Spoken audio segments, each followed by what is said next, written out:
জেলায় জেলায় প্রশাসনিক বৈঠক থেকে জেলা ভাগ সরকারি কাজে গতি আনতে নানা রকম প্রশাসনিক সংস্কারকে অগ্রাধিকার দিচ্ছেন মমতা বন্দ্যোপাধ্যায়।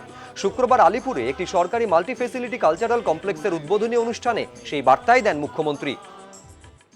আমি উড়িষ্যায় গেছিলাম পরশুদিন, জিজ্ঞেস করলাম তোমাদের কটা জেলা, বলো 33টা জেলা।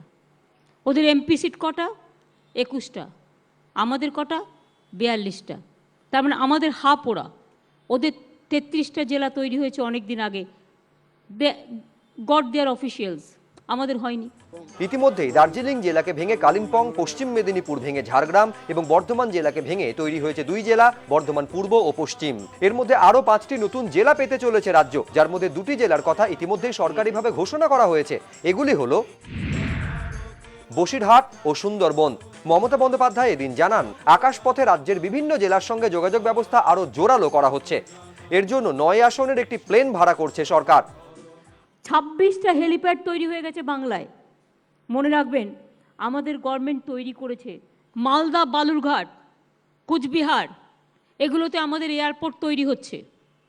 আমরা ভাড়ায় প্লেনেরও ব্যবস্থা করছি, ছোট্ট 9 সিটার। মুখ্যমন্ত্রীর দাবি, রাজ্যে নজিরবিহীন প্রশাসনিক সংস্কার হয়েছে। এত ইজি নয়, পুড়িয়ে দাও, জ্বালিয়ে দাও, বন্ধ করে দাও, শুনতে শুনতে অভ্যস্ত হয়ে গেছি।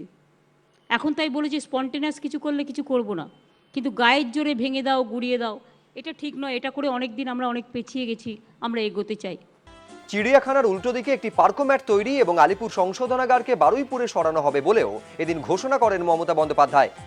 একই সঙ্গে এদিন পালিত হয় civil service day. Ashabul Hossain, ABP Ananda, Kolkata.